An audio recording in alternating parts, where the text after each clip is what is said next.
Accepte-le, ce n'est pas pour toi. Tu te trouves piégé dans un cycle interminable de pensées sur une personne que tu sais ne vaut pas la peine. Ne t'inquiète pas, tu es au bon endroit. Dans cette vidéo, nous allons explorer pourquoi notre esprit insiste pour s'accrocher à des personnes qui nous font du mal. Et surtout, comment nous pouvons nous libérer de ce poids émotionnel pour faire place à une vie plus pleine et authentique. Ici, tu ne trouveras pas de solutions superficielles ni de clichés. Nous allons nous plonger dans des outils pratiques et une perspective psychologique profonde afin que tu comprennes les mécanismes derrière cet attachement mental et, surtout, que tu apprennes à te reconnecter avec toi-même.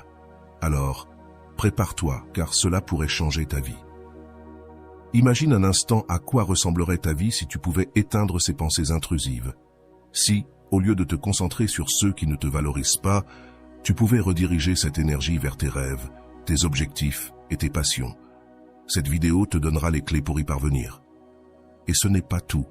Tu apprendras aussi à développer un amour-propre tellement solide que tu ne te retrouveras plus jamais piégé dans une situation comme celle-ci.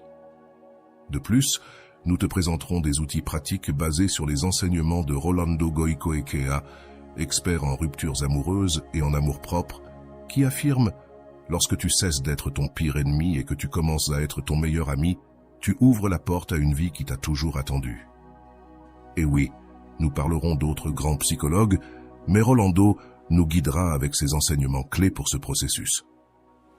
Pourquoi est-ce si difficile de cesser de penser à quelqu'un qui nous a blessés?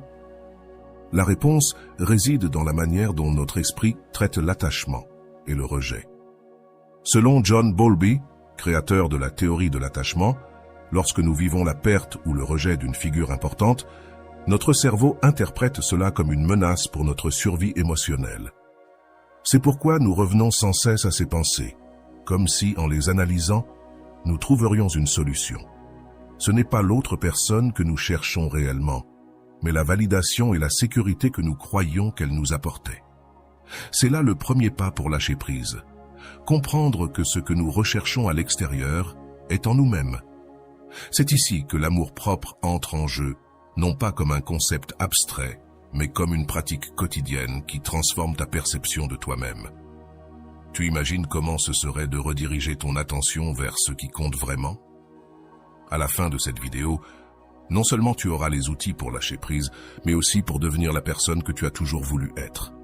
Alors, reste avec nous, car le meilleur est à venir. Avant de commencer, je te serais reconnaissant si tu pouvais liker la vidéo. Cela m'aiderait à continuer de diffuser cette philosophie. Si tu n'es pas encore abonné, je te recommande de t'abonner et d'activer la cloche pour ne manquer aucune vidéo. Commençons. Lorsque nous pensons à l'attachement envers une personne qui n'en vaut pas la peine, nous sommes confrontés à un phénomène complexe qui implique à la fois l'esprit et les émotions. Selon Korang, l'une des raisons pour lesquelles nous nous obsédons sur quelqu'un est que cette personne reflète une partie de notre inconscient, quelque chose que nous devons intégrer ou résoudre. C'est pourquoi, même quand nous savons que cette relation est nuisible, notre esprit continue de revenir, cherchant une solution qui ne viendra jamais de l'extérieur. Rolando l'explique clairement. Le problème n'est pas la personne qui ne vaut pas la peine. Le problème est la relation que tu as avec toi-même. Si tu ne te traites pas avec respect et amour, tu chercheras inévitablement à l'extérieur quelque chose pour combler ce vide. Ce point de vue nous invite à changer de perspective. Il ne s'agit pas de l'autre personne, il s'agit de toi, de la manière dont tu construis une relation avec toi-même, une relation si forte et satisfaisante que tu n'auras plus besoin de chercher la validation là où elle n'existe pas. Le psychanalyste Erich Fromm aborde aussi cette question dans L'art d'aimer, où il souligne que l'amour immature dit « je t'aime parce que j'ai besoin de toi », tandis que l'amour mature affirme « j'ai besoin de toi parce que je t'aime ». Cela signifie que lorsque nous nous accrochons à quelqu'un qui ne nous valorise pas, nous agissons à partir d'une nécessité immature, fondée sur la dépendance, et non sur un amour véritable. Ce changement de perspective peut être puissant pour comprendre pourquoi il est si difficile de lâcher prise. Un autre point clé est de comprendre le rôle des neurosciences dans ce processus. Selon les recherches du Dr Matthew Lieberman, spécialisé en neuropsychologie sociale, le rejet active les mêmes zones du cerveau que celles qui répondent à la douleur physique. c'est pourquoi ça fait si mal. Notre cerveau interprète littéralement le rejet comme une blessure qui doit être soignée. Mais c'est là qu'intervient le travail conscient pour rediriger ses pensées vers quelque chose qui nous nourrit réellement. Rolando partage un outil essentiel pour ce genre de situation, l'utilisation du document personnel. Ce document est une déclaration écrite où tu définis qui tu es et ce que tu valorises. Tu ne peux pas oublier quelqu'un qui te blesse jusqu'à ce que tu deviennes conscient de qui tu es et de ce que tu mérites, dit Rolando. Écrire ce document t'aidera à te rappeler chaque jour que ta valeur ne dépend pas de l'opinion des autres, mais de ta propre perception.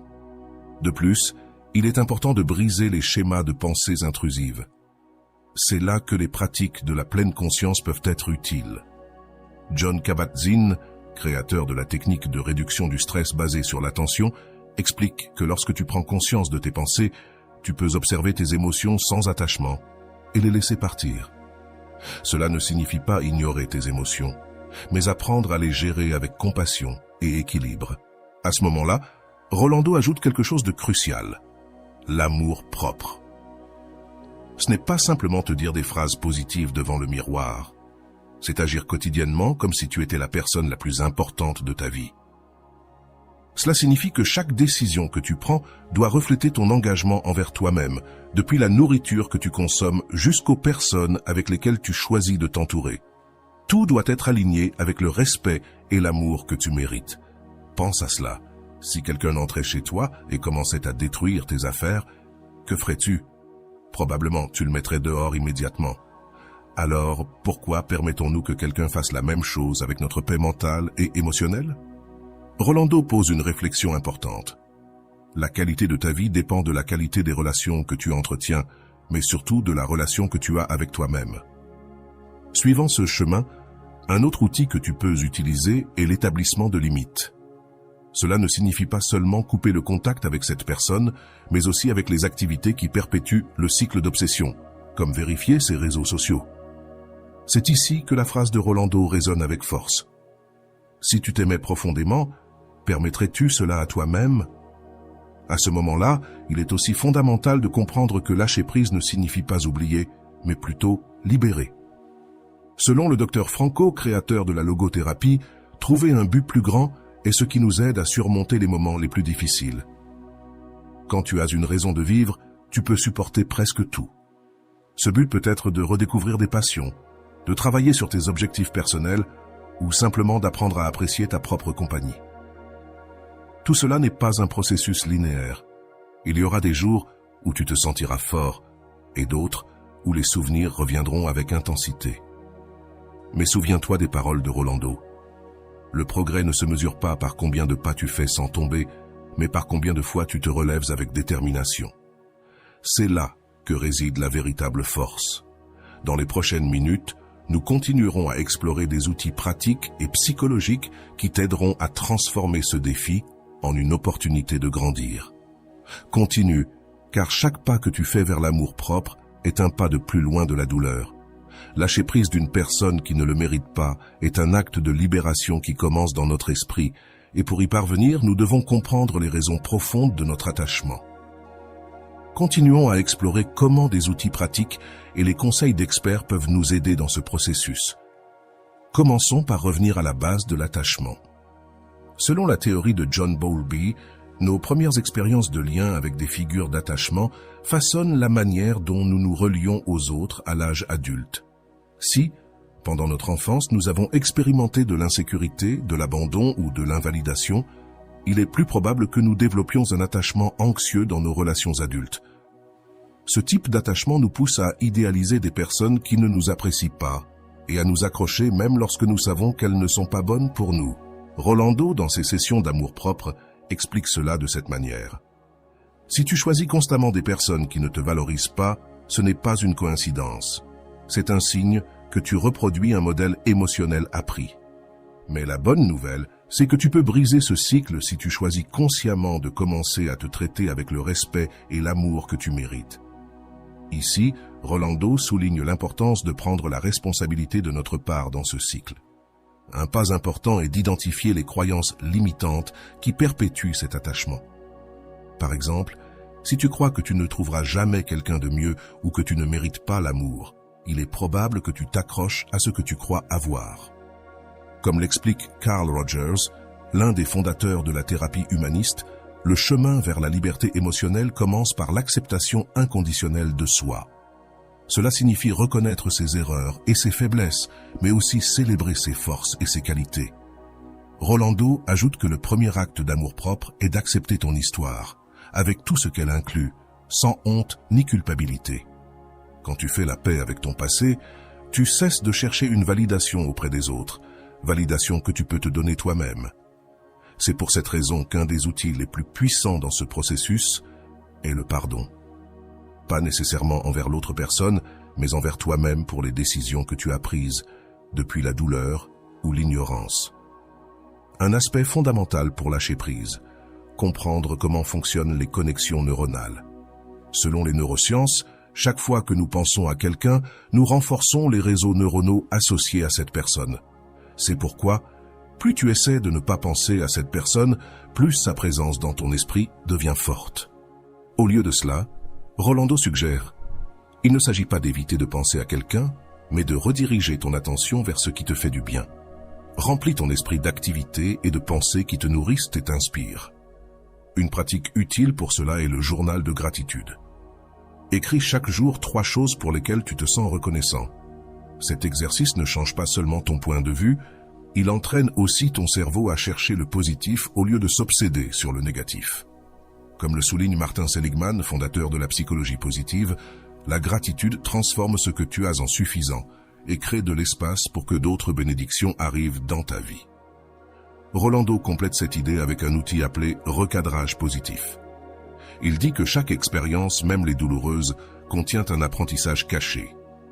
Lorsque tu recadres la douleur comme une opportunité de croissance, tu la transformes en allié plutôt qu'en ennemi. Par exemple, au lieu de penser « j'ai perdu quelqu'un d'important », tu peux penser « j'ai appris ce que je mérite réellement dans une relation ».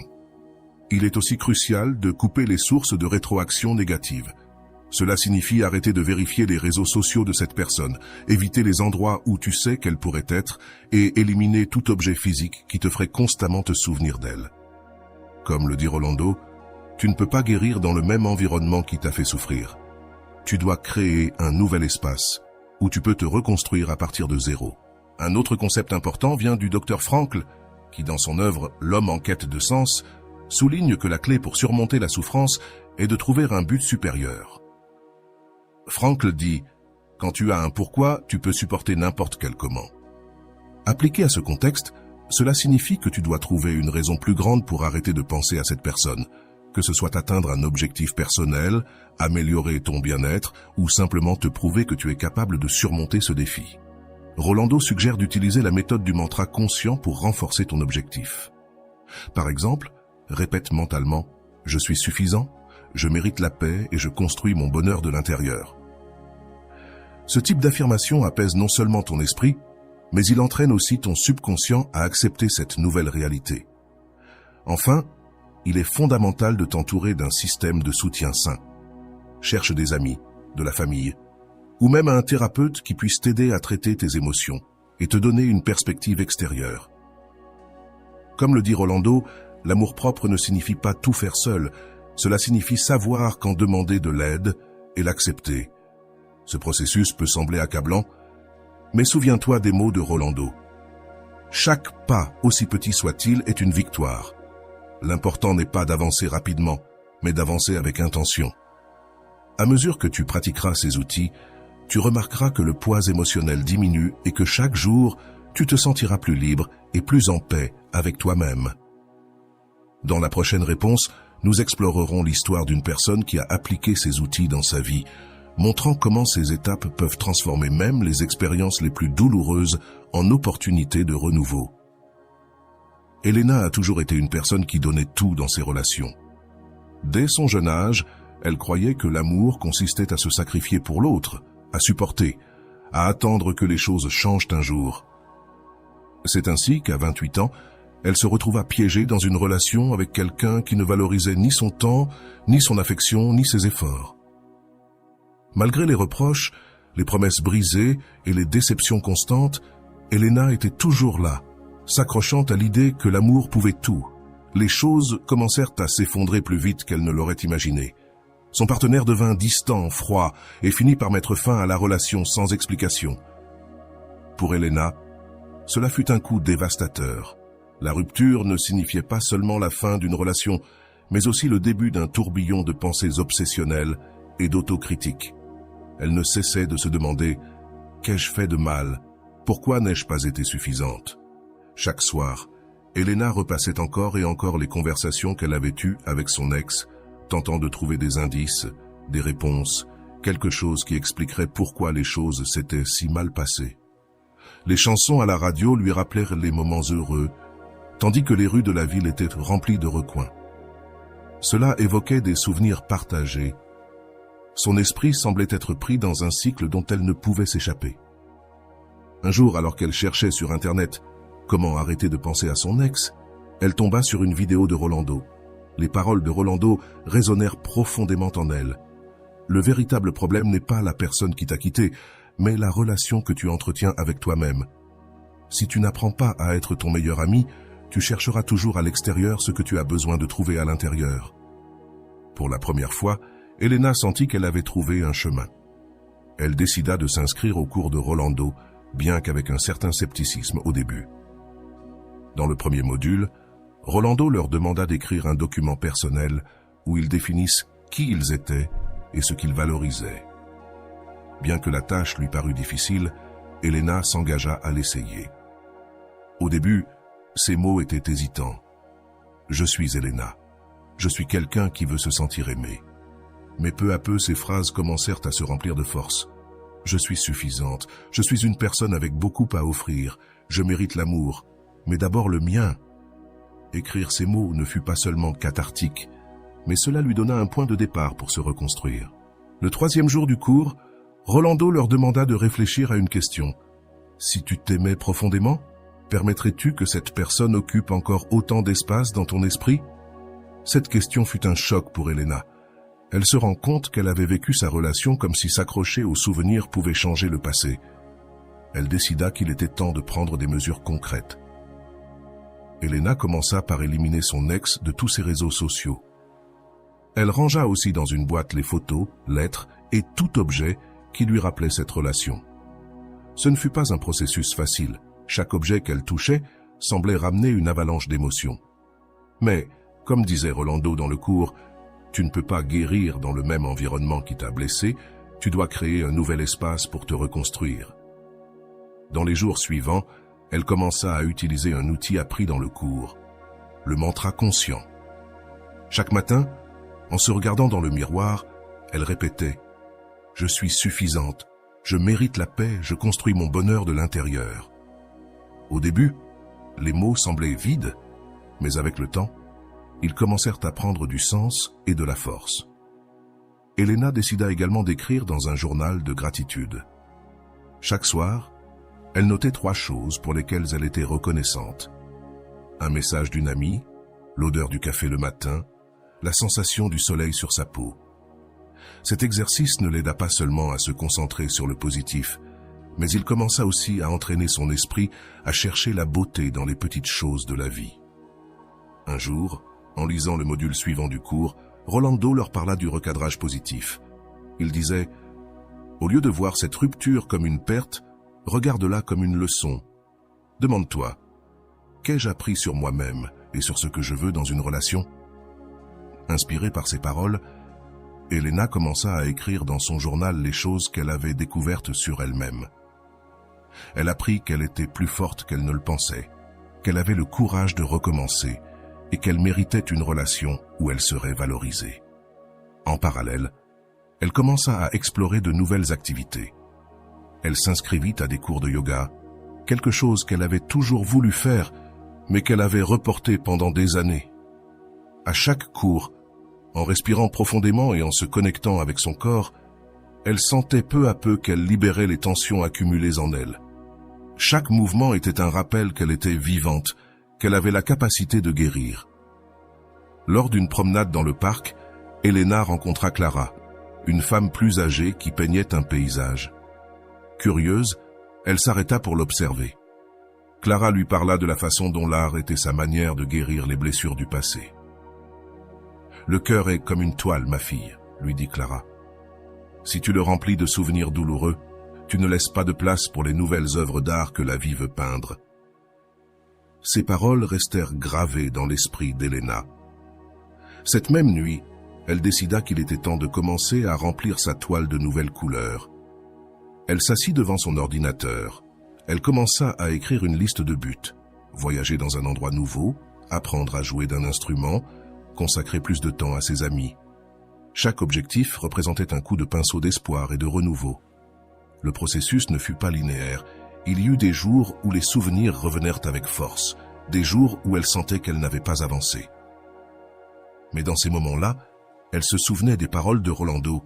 « Le progrès ne se mesure pas par la perfection, mais par ta disposition à te relever une fois après l'autre. » Et ainsi elle le fit, une fois après l'autre.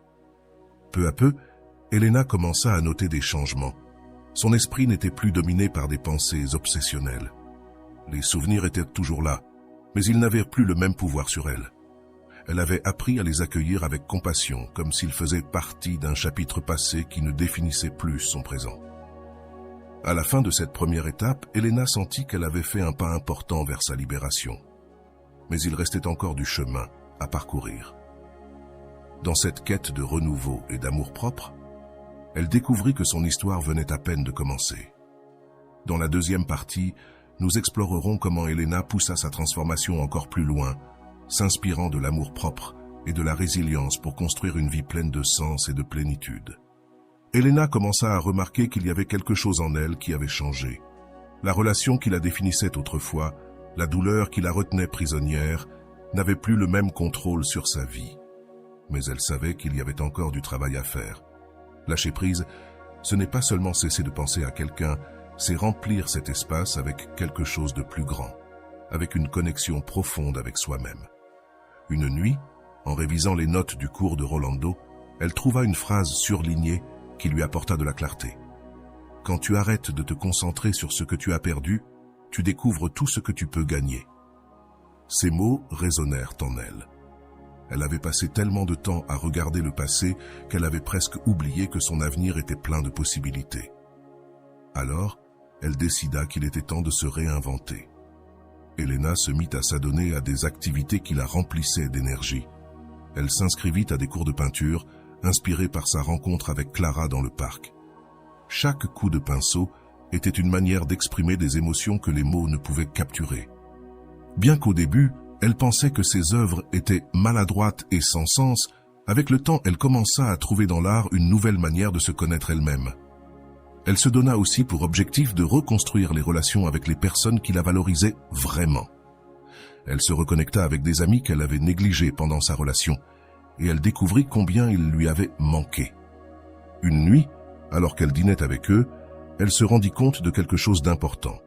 Son cercle de soutien avait toujours été là, mais elle avait été trop occupée à essayer de sauver une relation qui ne faisait qu'épuiser son énergie. Pendant ce temps, Rolando lui avait présenté un nouvel outil dans le cours, l'encre émotionnelle. Il lui demanda de choisir un objet ou une activité qui pourrait lui rappeler sa force dans les moments de faiblesse. Elena choisit un bracelet simple mais significatif qu'elle avait acheté lors d'un voyage avant de rencontrer son ex. Chaque fois qu'elle sentait que les souvenirs l'envahissaient, elle touchait le bracelet et se répétait « Cela aussi passera, je suis en train de construire quelque chose de meilleur. » Un jour, alors qu'elle se promenait sur la plage, elle se souvint d'une autre leçon du cours. L'amour propre, ce n'est pas oublier qui tu étais, mais célébrer qui tu es en train de devenir. À ce moment-là, elle décida qu'elle ne fuirait plus. Au lieu de cela, elle les voyait comme une partie de son histoire, mais non comme quelque chose qui définirait son présent. Le sable sous ses pieds et le bruit des vagues lui rappelaient que la vie continuait de s'écouler, toujours vers l'avant. Inspirée par cette idée, elle décida de se lancer dans un petit projet qu'elle avait toujours repoussé, écrire un blog. Son premier article s'intitulait « Comment j'ai appris à lâcher ce qui ne me faisait pas de bien ». Elle partagea son expérience, de la douleur initiale aux outils qu'elle avait appris, comme le document personnel et le mantra conscient. La réponse fut écrasante. Des personnes du monde entier lui écrivirent pour la remercier d'avoir partagé son histoire et pour l'avoir inspirée à commencer leur propre processus de guérison. Le blog d'Elena devint un espace communautaire. Chaque commentaire qu'elle recevait était un rappel que sa douleur avait servi à quelque chose de plus grand. Un jour, alors qu'elle lisait un message d'une femme qui traversait une situation similaire, elle ressentit une profonde gratitude pour le chemin parcouru. Elle était passée d'une personne piégée dans ses pensées à quelqu'un qui aidait les autres à se libérer. Cependant, la véritable épreuve arriva lorsqu'elle rencontra son ex par hasard dans un café. Plutôt que de ressentir de l'anxiété ou de la douleur, Elena remarqua qu'elle le regardait avec compassion. Elle ne le voyait plus comme le centre de son monde, mais comme une leçon qui l'avait rendue plus forte. Lorsqu'il s'approcha pour lui parler, elle lui sourit simplement et, poliment, continua son chemin. À ce moment-là, elle comprit qu'elle avait complètement lâché prise. Peu après, Rolando lança un nouveau module dans son cours axé sur la construction d'objectifs à long terme. Elena décida qu'il était temps d'élargir son blog et d'en faire un espace plus vaste. Elle commença à proposer des ateliers d'écriture émotionnelle, aidant les autres à traiter leurs propres histoires. Chaque atelier était une célébration du pouvoir transformateur de l'amour de soi. Lors de l'un de ces ateliers, elle rencontra Andrés, un homme venu chercher à guérir de sa propre rupture. Ce ne fut pas un coup de foudre instantané, mais peu à peu, à travers des conversations et des moments partagés, ils commencèrent à se connaître.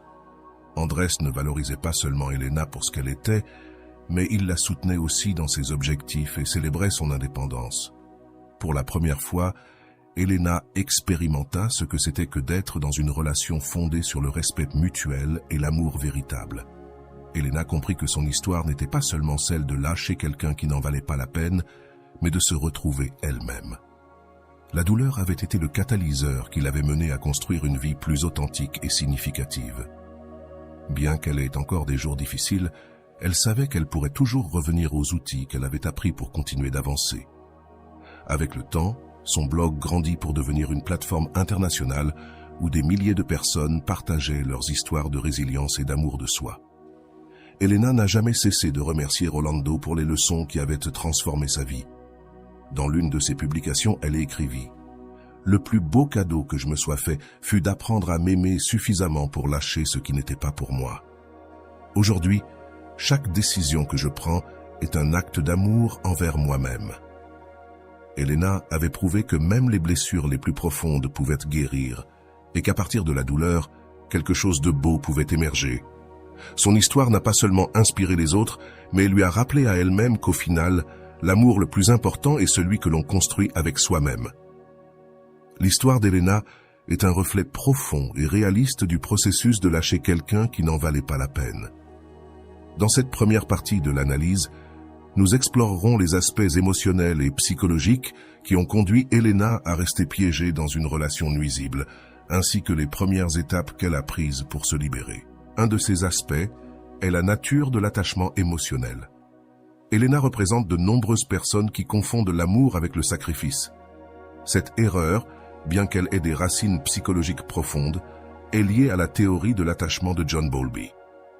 Nos premières expériences avec des figures de soins déterminent comment nous formons des liens à l'âge adulte.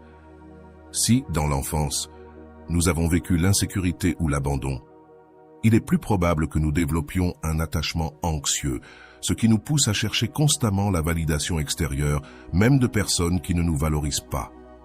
Elena montre ce schéma en s'accrochant à une relation où sa valeur n'était pas reconnue. Ce type de comportement, bien que douloureux, est commun car il est motivé par un besoin inconscient de réparer des blessures passées. Cependant, comme le montrent les premiers pas de sa transformation, reconnaître ces schémas est le premier pas pour les briser. L'impact du rejet, la rupture avec son partenaire, a déclenché chez Elena une tempête de pensées obsessionnelles et d'auto-représentation. L'estime de soi dans une relation, le rejet, active nos insécurités les plus profondes, nous poussant à nous demander « Qu'ai-je mal fait ? Pourquoi n'ai-je pas été assez bien ?» Ici, les neurosciences offrent une explication clé. Selon des recherches, les zones du cerveau activées lors d'une rupture amoureuse sont les mêmes que celles activées lors de la douleur physique. Cela explique pourquoi la douleur émotionnelle d'une rupture peut être aussi accablante. L'esprit d'Elena était pris dans un cycle où revivre les souvenirs négatifs renforçait sa souffrance. Le premier pas vers la libération, la responsabilité personnelle. Elena a commencé son processus de guérison lorsqu'elle a décidé de prendre la responsabilité de son bien-être émotionnel. Ce point est crucial, car de nombreuses personnes adoptent le rôle de victime après une rupture, en blâmant l'autre personne pour sa douleur. Cependant, comme l'explique Rolando dans son cours, le véritable pouvoir commence lorsque tu reconnais que tu es le seul responsable de la manière dont tu choisis d'affronter la douleur. Elena a pris ce conseil au sérieux. Au lieu de continuer à attendre des réponses ou des excuses de son ex, elle a décidé de se concentrer sur ce qu'elle pouvait contrôler, sa relation avec elle-même. Ce changement de perspective a été fondamental pour entamer sa transformation. L'importance du document personnel. L'exercice d'écrire un document personnel a été un tournant pour Elena. Ce document lui a permis de définir qui elle était en dehors de la relation. Au début, ses mots étaient timides et hésitants, reflet de sa faible estime de soi.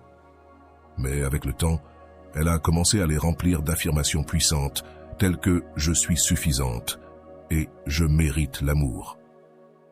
L'écriture a un pouvoir thérapeutique bien documenté, selon James P. Becker, psychologue et auteur. Exprimer nos émotions par l'écriture nous aide à les traiter et à trouver du sens dans nos expériences. Pour Elena, cet exercice a été plus qu'un acte de réflexion. C'était un outil pour reconstruire son identité. La libération de l'environnement toxique. L'une des décisions les plus difficiles, mais nécessaires, qu'Elena a prise a été de couper tous les liens avec son ex. Cela a inclus de le supprimer de ses réseaux sociaux et de ranger les objets physiques qui lui rappelaient la relation. Ce pas est essentiel car, comme le dit-on, on ne peut pas guérir dans le même environnement qui nous a blessés. Cet acte a non seulement permis à Elena de créer de l'espace physique et émotionnel pour sa guérison, mais il a aussi envoyé un message clair à son subconscient. Elle était prête à avancer. Le processus a été douloureux, mais nécessaire pour briser le cycle de l'attachement. La répétition du mantra conscient. Le mantra conscient qu'Elena a appris dans le cours a été un autre outil clé. En répétant des phrases comme « je suis suffisante » et « capable », Elena calmait non seulement son esprit, mais elle reprogrammait aussi ses pensées. La répétition d'affirmations positives a un impact prouvé sur le cerveau. Selon la neuroplasticité, notre cerveau peut créer de nouvelles connexions neuronales par la répétition constante d'idées. Pour Elena, cet exercice a été un acte d'auto-affirmation. Bien qu'au début les mots semblèrent vides, avec le temps, ils ont commencé à résonner en elle, se transformant en une vérité qui a guidé ses actions. La pratique de la gratitude. Elena a également mis en place l'habitude du journal de gratitude, écrivant chaque soir 3 choses pour lesquelles elle se sentait reconnaissante. Cet exercice, recommandé dans le cours de Rolando, a un impact direct sur le bien-être émotionnel. Selon les études de Martin Seligman, père de la psychologie positive, la gratitude améliore non seulement notre humeur, mais elle nous aide aussi à trouver du sens dans nos expériences.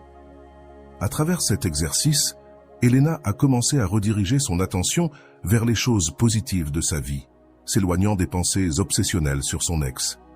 Chaque note dans son journal était un rappel qu'il y avait des raisons de se sentir reconnaissante, même au milieu de la douleur. Le processus non linéaire de la guérison. Il est important de souligner que les progrès d'Elena n'ont pas été linéaires. Il y a eu des jours où les souvenirs revenaient fortement, des jours où elle avait l'impression de ne pas avoir avancé. Mais, comme le souligne Rolando, le progrès ne se mesure pas par la perfection, mais par ta disposition à te relever encore et encore. Cette leçon a été clé pour Elena. Au lieu de se juger pour ses reculs, elle a commencé à les voir comme une partie naturelle du processus de guérison. Ce changement d'attitude a non seulement réduit son anxiété, mais lui a aussi permis de continuer à avancer avec plus de compassion envers elle-même, la décision de remplir sa vie de nouvelles expériences. Finalement, Elena prit la décision courageuse de s'inscrire à des activités qu'elle avait toujours voulu essayer, comme des cours de yoga et de peinture. Ces expériences ne lui ont pas seulement fourni une distraction positive, mais elles l'ont également aidé à découvrir de nouvelles façons de s'exprimer et de se connecter avec elle-même. La décision d'explorer de nouvelles activités reflète un principe fondamental de la psychologie positive. L'engagement dans des expériences significatives est l'une des clés pour atteindre le bien-être émotionnel. Pour Elena, ces activités ont été un rappel constant que sa vie avait de la valeur et un but, indépendamment de sa relation passée. Dans la prochaine partie de l'analyse, nous approfondirons comment les outils appris par Elena et ses nouvelles connexions ont affecté sa perception de l'amour propre et sa capacité à construire une vie authentique et épanouie. Maintenant que nous avons exploré le début de l'histoire d'Elena et comment elle a réussi à faire ses premiers pas pour lâcher quelqu'un qui ne le méritait pas, je veux t'inviter à réfléchir profondément sur la façon dont ces leçons peuvent s'appliquer à ta propre vie. Faisons-le à travers la méthode socratique, en posant des questions qui t'aideront à remettre en question tes propres schémas et comportements. Premier, qu'est-ce qui te maintient réellement attaché? Quand tu penses à cette personne dont tu n'arrives pas à te détacher, est-ce sa présence réelle ou l'idée de ce qu'elle représentait pour toi qui te maintient ancré? Comme nous l'avons vu dans l'histoire d'Elena, ce n'est souvent pas la personne en elle-même, mais ce que nous croyons qu'elle symbolisait: stabilité, amour, validation. Mais, et si cette validation, tu pouvais la construire à l'intérieur de toi? Quelle partie de toi dois-tu renforcer pour arrêter de chercher à l'extérieur ce que tu as déjà à l'intérieur? 2. Qu'est-ce que tu gagnerais en lâchant cette personne? Elena a découvert qu'en laissant partir, elle a ouvert de l'espace pour de nouvelles expériences, des relations et une connexion plus profonde avec elle-même. Demande-toi, qu'est-ce que tu pourrais gagner si tu choisis de lâcher cet attachement? Quelles nouvelles opportunités perds-tu en restant accroché au passé? Il est possible qu'en tenant quelque chose qui ne te sert plus, tu bloques ce dont tu as vraiment besoin. 3e, quel rôle joue ton environnement dans ton processus de guérison? Rolando a mentionné une vérité puissante. Tu ne peux pas guérir dans le même environnement qui t'a blessé. Pense à cela. Ton environnement actuel t'aide-t-il à avancer ou te maintient-il lié à la douleur? Quel changement pourrais-tu apporter, que ce soit en éliminant des rappels physiques, en t'éloignant de certains lieux ou même en limitant les interactions sur les réseaux sociaux pour favoriser ton processus de guérison? 4e, comment te parles-tu à toi-même chaque jour? Elena a commencé à transformer sa mentalité à travers le mantra conscient. Maintenant, je te demande, quelles sont les paroles que tu te dis chaque jour? Si tu étais ton meilleur ami, comment te parlerais-tu? Ces mots t'aident-ils à te construire ou, au contraire, te détruisent-ils? Quelle affirmation pourrais-tu commencer à répéter aujourd'hui pour renforcer ta valeur et ton amour-propre? 5. Qu'est-ce que tu peux remercier aujourd'hui? Même au milieu de la douleur, Elena a découvert le pouvoir du journal de gratitude en apprenant à se concentrer sur le positif, même lors des jours difficiles. Maintenant, c'est ton tour. Quelle petite chose peux-tu remercier aujourd'hui? Une conversation avec un ami? Un moment de paix en écoutant ta chanson préférée? Que se passerait-il si chaque soir tu t'arrêtais un moment pour reconnaître 3 choses bonnes dans ta vie? 6. Qu'est-ce qui t'empêche de prendre la responsabilité de ton bien-être? Elena a franchi un grand pas quand elle a compris que son bonheur ne dépendait plus de son ex, mais de sa propre capacité à guérir. Demande-toi, attends-tu que quelqu'un d'autre règle ta douleur? Que peux-tu faire aujourd'hui, même petit, pour commencer à construire ton bien-être intérieur? 7. Jusqu'où es-tu prêt à lâcher pour gagner? C'est peut-être la question la plus importante. Comme l'a dit Elena, lâcher ce n'est pas perdre, c'est gagner de l'espace pour quelque chose de mieux. Es-tu prêt à lâcher le passé, non parce que c'est facile, mais parce que tu mérites quelque chose de plus grand? Quel engagement peux-tu prendre envers toi-même pour commencer ce processus aujourd'hui? La deuxième partie de l'histoire d'Elena nous montre sa transition vers l'acceptation et la croissance personnelle. Ici, nous explorerons comment les outils appris dans le processus de transformation l'ont non seulement aidé à lâcher, mais aussi à construire une vie épanouie et pleine de sens. Cette analyse est approfondie dans les concepts de résilience, d'amour propre et de l'impact des connexions humaines. 1. L'acceptation comme point de départ. Elena a appris qu'accepter la réalité ne signifie pas se rendre, mais reconnaître ce qui ne peut être changé. Selon Carl Rogers, le paradoxe est que lorsque je m'accepte tel que je suis, alors je peux changer. Elena a cessé de lutter contre les souvenirs et a choisi de les intégrer comme partie de son histoire. Ce pas n'a pas seulement été libérateur, mais il lui a permis de se concentrer sur ce qu'elle pouvait construire à partir de là.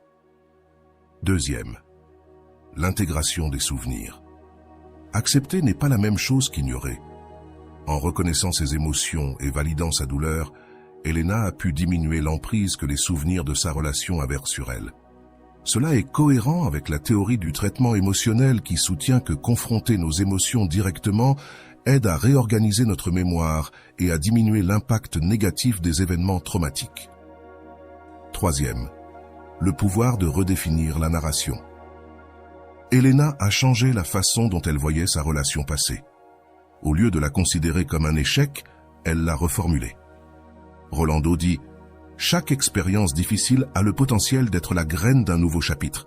Mais cela dépend de toi, de l'arroser avec amour et patience. » Cette perspective a transformé sa douleur en une opportunité d'apprentissage, lui donnant un but à son expérience. Quatrième, la reconnexion avec son identité à travers le document personnel. Elena redevient qui elle était et ce qu'elle valorise. Cet exercice lui a permis de se reconnecter avec des aspects de son identité qu'elle avait négligés pendant la relation.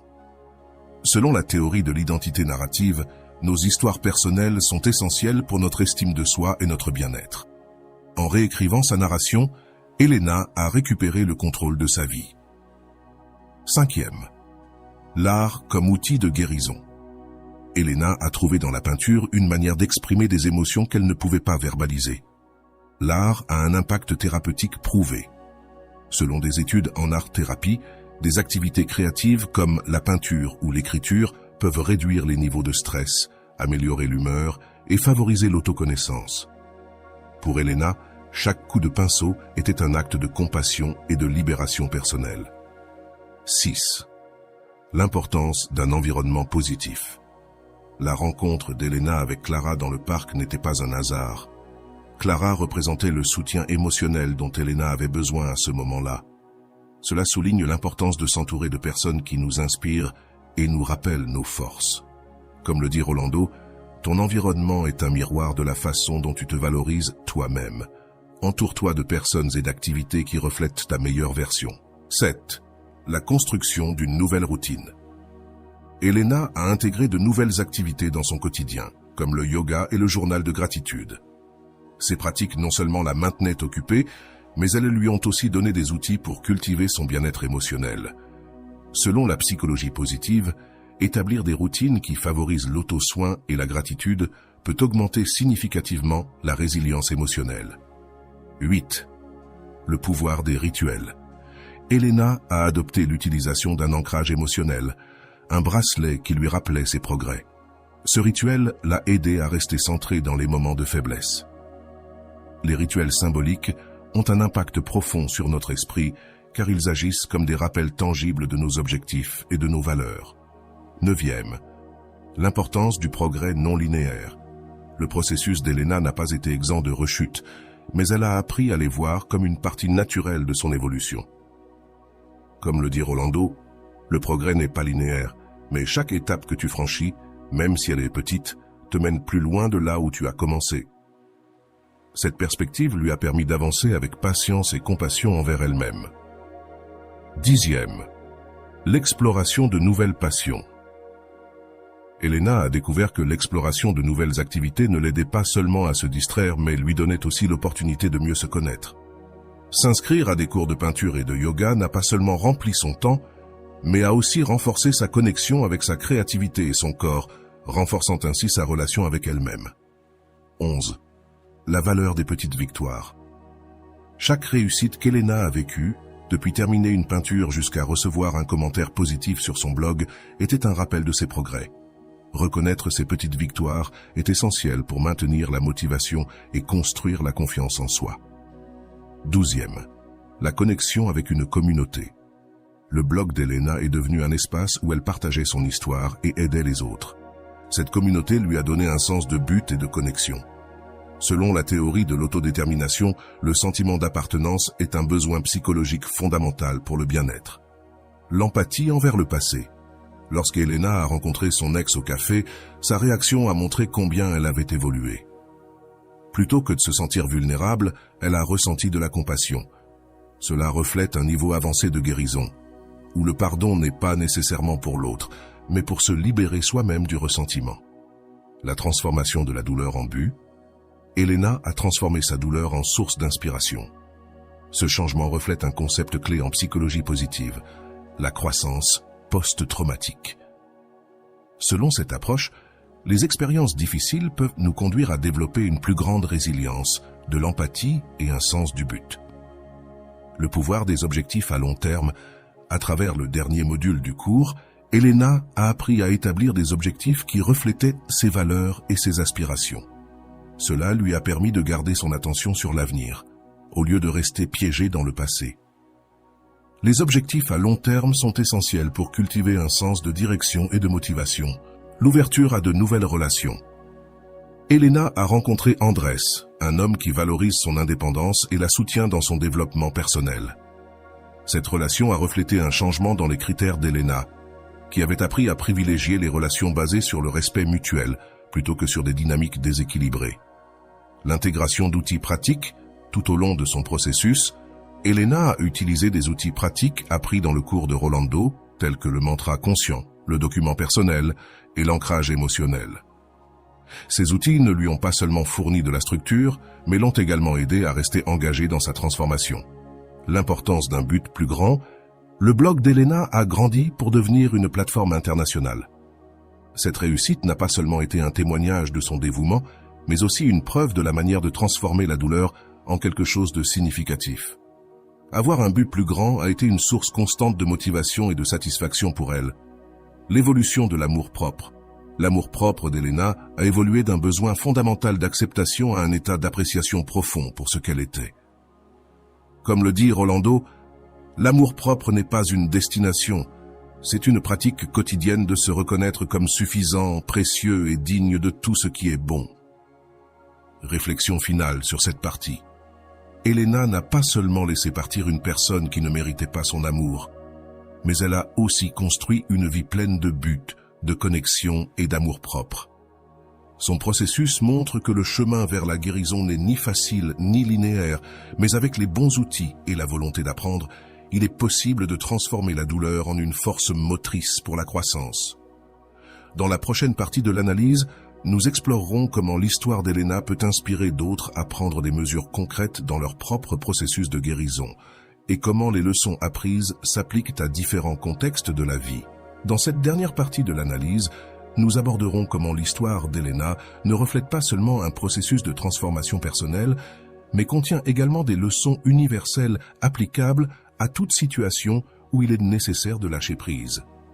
Nous explorerons comment les concepts de résilience, d'autocompassion et de redécouverte se traduisent par des actions concrètes que n'importe qui peut appliquer dans sa vie. Première résilience, l'art de se relever. La résilience d'Elena ne consistait pas à éviter la douleur, mais à l'affronter et à en apprendre. Selon la psychologie positive, la résilience est la capacité de s'adapter et de prospérer face à l'adversité. Elena a démontré cette capacité en transformant une expérience douloureuse en une opportunité de grandir. Demandez-vous, comment pouvez-vous appliquer cette mentalité dans vos propres défis? Deuxième, l'impact de l'autocompassion. Elena a appris à se traiter avec bienveillance, même dans ses moments les plus difficiles. Selon Chen, experte en autocompassion, se traiter avec la même empathie que l'on offrirait à un ami proche est essentiel pour le bien-être émotionnel. Elena a cessé de se juger pour ses rechutes et a commencé à les voir comme des opportunités pour continuer à avancer. Troisième, l'importance d'un but plus grand. Le but d'Elena a évolué de la guérison de sa douleur à l'inspiration des autres. Ce changement a donné un sens plus large à son expérience. Selon Viktor Frankl, auteur de L'homme en quête de sens, trouver un but plus grand peut nous aider à surmonter même les moments les plus difficiles.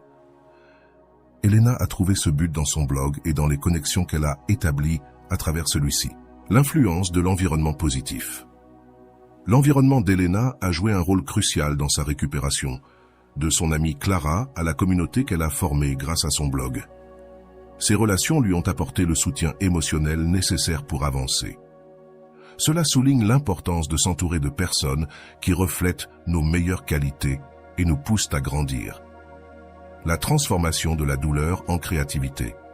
La peinture n'a pas seulement été une activité pour se distraire, mais aussi une manière d'exprimer des émotions complexes. Ce geste créatif a aidé Elena à traiter sa douleur et à redécouvrir des aspects d'elle-même qu'elle avait oubliés. Cela démontre que les activités créatives peuvent être des outils puissants pour la guérison émotionnelle. La pratique de l'auto-soin. Elena a adopté une routine d'auto-soin qui comprenait des activités physiques comme le yoga et des pratiques émotionnelles comme le journal de gratitude. Ces actions lui ont permis de reconstruire sa relation avec elle-même et de retrouver la confiance. Selon des études, l'auto-soin régulier améliore l'humeur, réduit l'anxiété et augmente l'estime de soi. La connexion entre l'esprit et le corps. Elena a découvert que des activités comme le yoga ne renforçaient pas seulement son corps, mais calmaient aussi son esprit. Cela reflète la connexion intrinsèque entre le bien-être physique et émotionnel. Selon des recherches, l'exercice physique libère des endorphines, connues sous le nom d'hormones du bonheur, qui améliorent l'humeur et réduisent le stress. La pratique de la gratitude. La gratitude a été un pilier fondamental dans la récupération d'Elena. En se concentrant sur ce qu'elle avait plutôt que sur ce qu'elle avait perdu, elle a transformé sa perspective. Cette pratique n'a pas seulement augmenté sa résilience, mais a également renforcé sa connexion avec le présent. Demandez-vous quels aspects de votre vie vous pouvez commencer à apprécier dès aujourd'hui. La libération du passé. Elena a cessé de s'accrocher à ce qui était et a commencé à se concentrer sur ce que cela pourrait être. Ce geste de lâcher prise n'a pas été facile, mais il lui a permis de s'ouvrir à de nouvelles possibilités. Selon Rolando, le passé n'a que le pouvoir que vous choisissez de lui donner. Lorsque vous choisissez de le lâcher, vous vous libérez pour construire un avenir différent. L'importance du pardon. La rencontre d'Elena avec son ex a été un moment décisif. Sa capacité à le regarder avec compassion plutôt qu'avec ressentiment a démontré qu'elle avait atteint un niveau profond de guérison. Le pardon ne signifie pas justifier le mal, mais libérer le poids émotionnel qui en découle. Ce geste n'a pas seulement bénéficié à Elena, mais a également reflété sa croissance intérieure. L'expansion de la conscience. À travers son blog, Elena a découvert que partager son histoire ne la guérissait pas seulement d'elle, mais aussi les autres. Cela souligne l'importance de la connexion humaine et comment nos expériences peuvent avoir un impact positif sur les autres.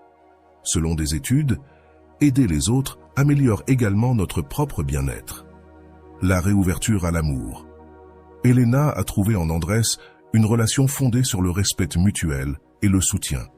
Ce changement a reflété les nouvelles normes qu'elle avait établies pour elle-même. Elle avait appris à prioriser son bonheur et son amour-propre, ce qui lui a permis d'attirer une relation plus saine. La leçon du progrès non linéaire. Elena a compris que la guérison n'est pas un chemin rectiligne, mais un voyage avec des hauts et des bas. Cela lui a permis d'avancer avec patience et compassion envers elle-même, sans se juger pour ses rechutes. Cette leçon est applicable à tout processus de changement personnel. La construction d'une vie authentique. Elena n'a pas seulement surmonté sa douleur, mais elle a aussi construit une vie qui reflétait ses valeurs et aspirations. De ses activités créatives à sa communauté en ligne, chaque aspect de sa vie était un reflet de qui elle était vraiment. L'importance de l'intention quotidienne. Elena a utilisé son document personnel pour se rappeler qui elle était et ce qu'elle voulait accomplir. Ce geste d'attention quotidienne lui a permis de maintenir son focus et son engagement envers sa transformation. L'inspiration pour les autres. L'histoire d'Elena ne concerne pas seulement sa guérison personnelle, mais aussi la façon dont elle a inspiré les autres à entamer leur propre processus. Cela reflète le pouvoir du témoignage personnel et comment partager nos expériences peut créer un impact positif sur les autres. Réflexion finale. L'histoire d'Elena est un rappel que, bien que la douleur peut sembler insurmontable, il y a toujours une issue grâce aux outils appropriés, au soutien nécessaire et à un engagement envers soi-même.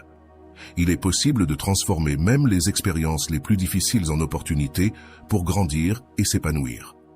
En conclusion, l'histoire d'Elena n'est pas seulement un témoignage de résilience et d'amour-propre, mais aussi un guide pratique pour ceux qui cherchent à lâcher ce qui ne leur sert plus et à construire une vie pleine de sens et de but. Son parcours nous inspire à réfléchir à nos propres vies et à nous interroger sur ce que nous sommes prêts à lâcher pour faire place à ce que nous méritons réellement. Maintenant que nous avons atteint la fin de cette analyse, je veux que tu prennes un moment pour réfléchir à la façon dont ce que nous avons exploré dans l'histoire d'Elena peut s'appliquer à ta vie. Discutons, remettons-nous en question ensemble et cherchons des réponses qui t'aideront à construire une relation plus saine avec toi-même. Permets-moi de te poser une question importante. As-tu envisagé combien de fois tu te retrouves à penser à quelqu'un qui n'est plus dans ta vie ou qui ne te valorise pas à ta juste valeur? Qu'est-ce qui te pousse à maintenir cette pensée récurrente? Souvent, ce n'est pas la personne en elle-même, mais le sens que tu as associé à elle. Elle représente la sécurité, la validation, ou peut-être l'idée que, avec elle, c'était suffisant. Si tu t'arrêtes pour y réfléchir, il est possible que tout cela existe déjà en toi, mais que tu ne l'aies pas encore découvert. Je veux que tu penses à cela. Combien de choses dans ta vie sont restées en pause parce que tu continues de maintenir quelque chose qui ne te sert plus? Si tu regardes vers l'avant, quelles opportunités pourraient s'ouvrir à toi si tu choisis de lâcher prise? Mais surtout, qu'as-tu vraiment peur de perdre? Est-ce le lien avec cette personne ou peut-être une partie de ton identité que tu as associée à elle? Que se passerait-il si tu construisais une nouvelle identité basée uniquement sur ce que tu choisis d'être, sans dépendre de personne d'autre? Quand Elena a confronté ces questions, elle a découvert que ce n'était pas la séparation d'avec son ex qui était la plus difficile, mais de faire face à elle-même et au vide que cette relation avait comblé. Et ici, je veux te poser une question. Quel vide essaies-tu de combler avec cette relation, avec cette pensée récurrente?